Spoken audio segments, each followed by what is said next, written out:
अस्सलाम वालेकुम जी। IPL PSL 11 में पेशावर ज़ल्मी पहली टीम बन चुकी है जिसने फाइनल के लिए टिकट अपना कटा लिया है। जब PSL की ऑक्शन हुई थी तो उसमें भाई सब लोग यही कह रहे थे कि पेशावर ज़ल्मी की बैटिंग तो अच्छी है लेकिन बॉलिंग इनकी बहुत ज़्यादा वीक है। लेकिन पेशावर ज़ल्मी ने सबको गलत साबित कर दिया। इवन के सब लोग ये भी कह रहे थे कि ये प्ले ऑफ के लिए भी क्वालिफाई नहीं करेगी। तब से पहले पेशावर ज़ल्मी ही टीम है फाइनल के लिए क्वालिफाई कर लिया है।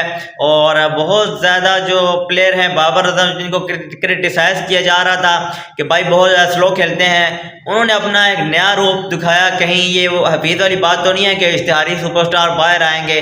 तो ये अब हम देखेंगे क्या इंटरनेशनल मैचेस में बाबर आजम इस फॉर्म को लेकर चलते हैं। क्या ये जो माइंड सेट है ये इंटरनेशनल मैचेस में भी हमें नज़र आएगा। ये तो हमें आगे PSL के बाद पता चल ही जाएगा।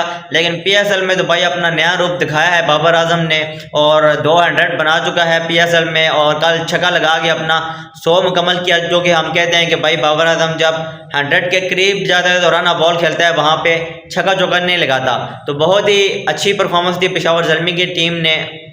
बाबर आजम मेंडिस भाई रन कर रहे हैं, लीडिंग रन स्कोर मेंडिस इनकी टीम में, पेशावर की टीम में बहुत ज़्यादा इम्पैक्ट क्रिएट किया मेंडिस ने पेशावर ज़ल्मी में आके। और जिस तरह से सुफियान मुकीम बॉलिंग कर रहे हैं पेशावर की तरफ से भाई एब्सोल्युटली ब्रिलियंट। और कौन सी टीम होगी जो फाइनल में इनके साथ भिड़ेगी और इनको PSL 11 का टाइटल जीतने से रोक पाएगी। मुझे तो नहीं लगता भाई जिस फॉर्म के साथ ये चल रहे हैं इनको फाइनल कोई हरा पाएगा।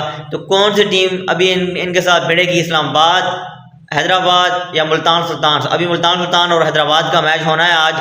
जो जीतेगी वो फिर इस्लामाबाद से एलिमिनेटर खेलेगी, तो फिर वो जीतेगा तो फिर वो पेशावर ज़ल्मी से इतवार को भिड़ेगा। तो लेट्स सी, देखते हैं कौन सी टीम भिड़ती है इतवार वाले दिन पेशावर के साथ। और देखते हैं कि क्या कोई टीम पेशावर को हरा पाएगी या पेशावर इसी तरह फाइनल भी जीत कर PSL 11 का टाइटल अपने नाम करेगी।